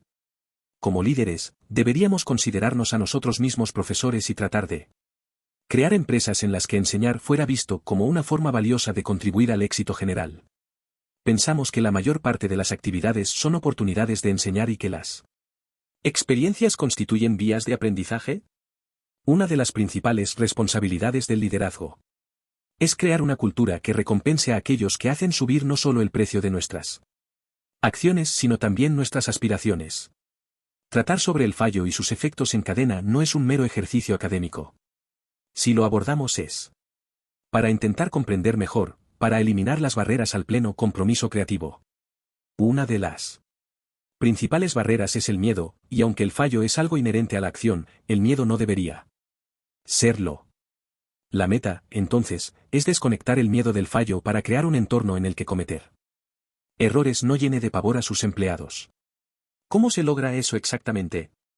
Por fuerza, los mensajes que las empresas envían a los responsables de sus departamentos son contradictorios: haga que su gente se desarrolle, ayúdeles a convertirse en eficaces colaboradores y miembros del equipo, y por supuesto asegúrese de que no haya problemas porque no contamos con suficientes recursos, y el éxito de nuestra empresa depende de que su grupo haga su trabajo puntualmente y sin salirse del presupuesto. Es fácil ser crítico con la microgestión a la que recurren muchos directores, y sin embargo debemos reconocer las situaciones difíciles a las que tienen que enfrentarse. Si se ven obligados a elegir entre cumplir una fecha límite y la orden, mucho más ambigua, de hacer crecer a su gente, siempre optarán por cumplir el plazo. Nos solemos decir que ya dedicaremos más tiempo a nuestros empleados cuando a nosotros nos aflojen la presión sobre el presupuesto o el plazo, pero casi siempre salen ganando las exigencias del trabajo, con el resultado de que la presión aumenta aún más y el margen de error permitido es más bajo. Teniendo en cuenta esta realidad, los gerentes suelen querer dos cosas: 1, que todo esté perfectamente controlado; 2, que parezca que son ellos quienes ejercen ese control. Pero cuando la meta es tenerlo todo controlado, ello puede afectar negativamente a otros aspectos de la cultura empresarial. He conocido a muchos directivos que detestaban recibir sorpresas en las reuniones, es decir, que preferían ser informados con antelación de cualquier noticia inesperada y en privado. En muchos entornos laborales se considera una falta de respeto sorprender a un directivo con novedades frente a otras personas. Pero, ¿qué implica eso en la práctica? Implica que existan prereuniones antes de las reuniones, y que las reuniones comiencen a adoptar un tono muy formal. En definitiva, una pérdida de tiempo. También significa que los empleados que trabajan con estas personas tengan que andarse con muchos miramientos. Significa que se difunda el miedo. Conseguir que los cuadros intermedios toleren y no se sientan amenazados por los problemas y las sorpresas es una de nuestras tareas más importantes. Ya se sienten lo suficientemente presionados por creer que si cometen un fallo tendrán que pagarlo muy caro. ¿Cómo conseguir que la gente se replantee su forma de pensar en el proceso y sus riesgos? El antídoto al miedo es la confianza, y todos queremos encontrar algo en lo que confiar en un mundo incierto. El miedo y la confianza son fuerzas poderosas, y aunque no son exactamente opuestas, la confianza es la mejor herramienta para alejar el miedo. Siempre habrá montones de cosas a las que temer, especialmente cuando se está haciendo algo nuevo. Confiar en los demás no significa que estos no cometan errores. Significa que si los cometen, o si usted los comete, usted confía en que tomarán medidas para remediarlos. El miedo se propaga rápidamente, la confianza no. Los líderes deben demostrar, a lo largo del tiempo y a través de sus acciones, que son dignos de confianza, y la mejor forma de hacerlo es respondiendo bien a los fallos. El Brain Trust y otros. Muchos grupos dentro de Pixar han pasado tiempos difíciles y han resuelto problemas juntos, y así es. Errores no llene de pavor a sus empleados. ¿Cómo se logra eso exactamente? Por fuerza, los mensajes que las empresas envían a los responsables de sus departamentos son contradictorios: haga que su gente se desarrolle, ayúdeles a convertirse en eficaces colaboradores y miembros del equipo, y por supuesto asegúrese de que no haya problemas porque no contamos con suficientes recursos, y el éxito de nuestra empresa depende de que su grupo haga su trabajo puntualmente y sin salirse del presupuesto. Es fácil ser crítico con la microgestión a la que recurren muchos directores, y sin embargo debemos reconocer las situaciones difíciles a las que tienen que enfrentarse. Si se ven obligados a elegir entre cumplir una fecha límite y la orden, mucho más ambigua, de hacer crecer a su gente, siempre optarán por cumplir el plazo. Nos solemos decir que ya dedicaremos más tiempo a nuestros empleados cuando a nosotros nos aflojen la presión sobre el presupuesto o el plazo, pero casi siempre salen ganando las exigencias del trabajo, con el resultado de que la presión aumenta aún más y el margen de error permitido es más bajo. Teniendo en cuenta esta realidad, los gerentes suelen querer dos cosas: 1, que todo esté perfectamente controlado, 2, que parezca que son ellos quienes ejercen ese control. Pero cuando la meta es tenerlo todo controlado, ello puede afectar negativamente a otros aspectos de la cultura empresarial. He conocido a muchos directivos que detestaban recibir sorpresas en las reuniones, es decir, que preferían ser informados con antelación de cualquier noticia inesperada y en privado. En muchos entornos laborales se considera una falta de respeto sorprender a un directivo con novedades frente a otras personas. Pero, ¿qué implica eso en la práctica? Implica que existan prereuniones antes de las reuniones, y que las reuniones comiencen a adoptar un tono muy formal. En definitiva, una pérdida de tiempo. También significa que los empleados que trabajan con estas personas tengan que andarse con muchos miramientos. Significa que se difunda el miedo. Conseguir que los cuadros intermedios toleren y no se sientan amenazados por los problemas y las sorpresas es una de nuestras tareas más importantes, ya se sienten lo suficientemente presionados por creer que si cometen un fallo tendrán que pagarlo muy caro. ¿Cómo conseguir que la gente se replantee su forma de pensar en el proceso y sus riesgos? El antídoto al miedo es la confianza, y todos queremos encontrar algo en lo que confiar en un mundo incierto. El miedo y la confianza son fuerzas poderosas, y aunque no son exactamente opuestas, la confianza es la mejor herramienta para alejar el miedo. Siempre habrá montones de cosas a las que temer, especialmente cuando se está haciendo algo nuevo. Confiar en los demás no significa que estos no cometan errores. Significa que si los cometen, o si usted los comete, usted confía en que tomarán medidas para remediarlos. El miedo se propaga rápidamente, la confianza no. Los líderes deben demostrar, a lo largo del tiempo y a través de sus acciones, que son dignos de confianza, y la mejor forma de hacerlo es respondiendo bien a los fallos. El Brain Trust y otros.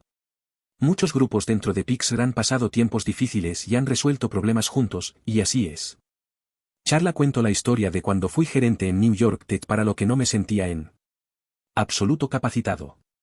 Aunque me gustaba la idea de mandar, acudía cada día a trabajar convencido de que era un fraude. Durante los primeros años de Pixar, cuando era el presidente, ese sentimiento seguía sin desaparecer. Conocía a muchos presidentes de otras empresas y me había hecho una idea clara de los rasgos de su personalidad. Eran agresivos y tenían una gran confianza en sí mismos. Al saber que yo no compartía muchos de esos rasgos, volví a pensar que yo era un fraude. En realidad, tenía miedo de fracasar. El sentimiento de impostura, les digo, no se esfumó hasta hace 8 o 9 años.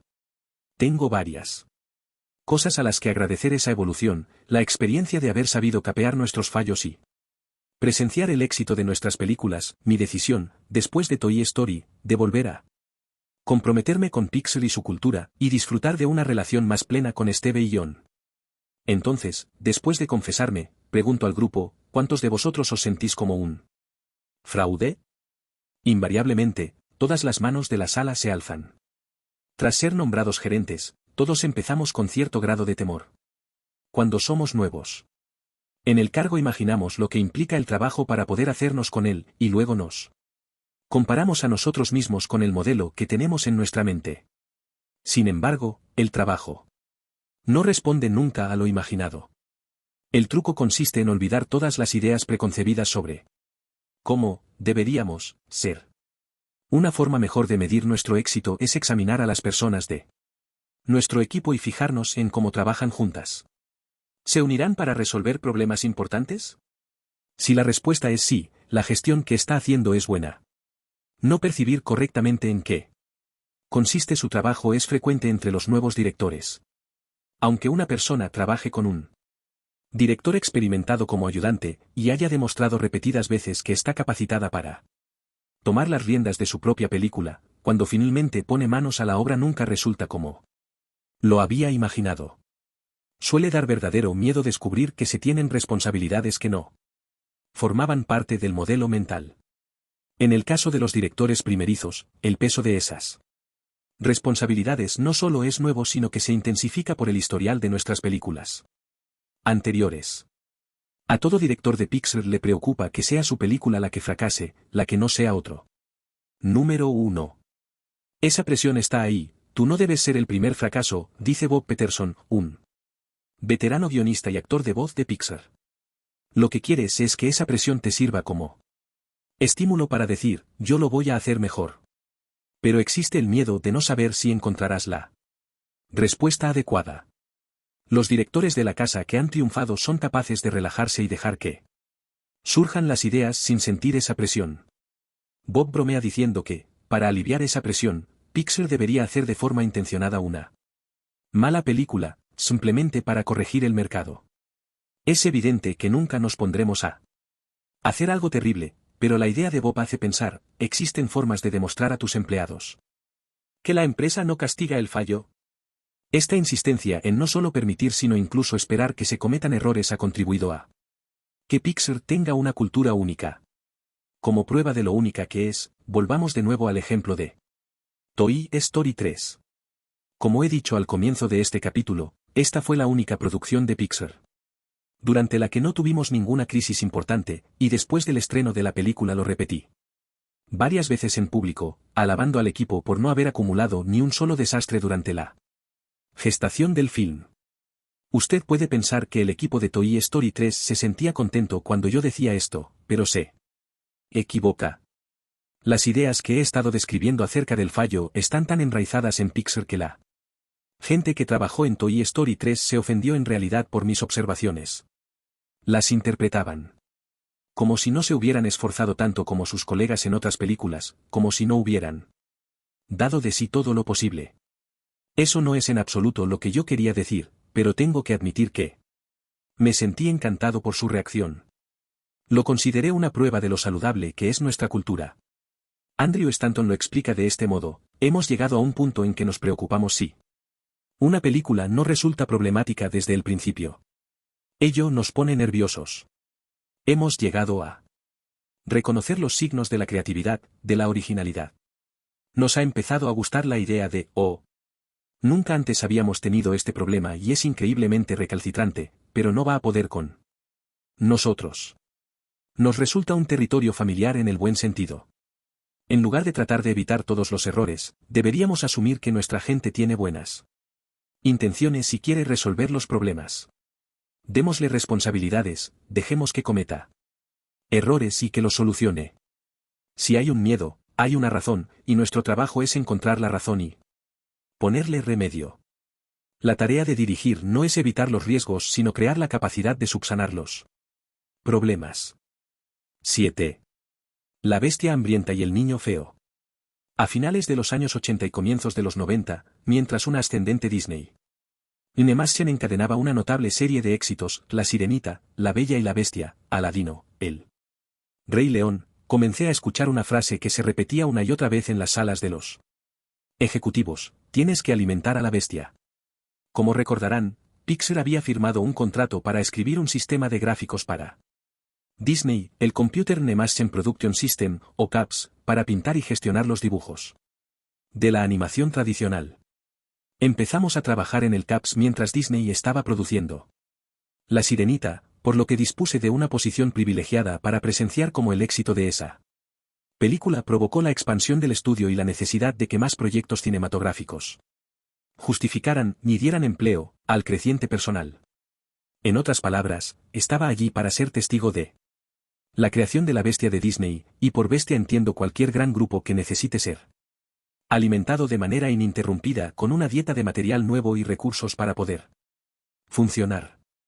Debo decir que nada de eso sucedía por accidente o por error. El consejero delegado de The Walt Disney Company, Michael Eisner, y el presidente del estudio, Jeffrey Katzenberg, se habían empeñado en revivir la animación después del largo periodo de decadencia que siguió a la muerte de Walt.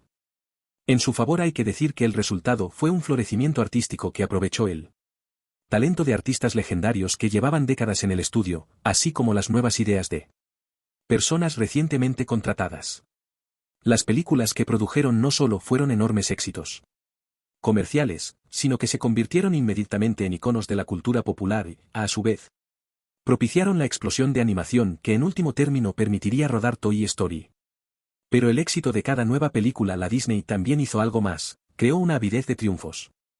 A medida que crecía la infraestructura del estudio para grabar, comercializar y promocionarlas películas que triunfaban, la necesidad de que hubiera más productos en marcha no hacía sino crecer. Sencillamente, lo que estaba en juego era demasiado grande para dejar sin nada que hacer a todos aquellos empleados en todas aquellas mesas de todos aquellos edificios. Si en esa época lo hubiéramos preguntado en Disney, habríamos tenido problemas para encontrar a alguien que creyera que las películas de animación eran un producto que podía o debía hacerse en una cadena de montaje.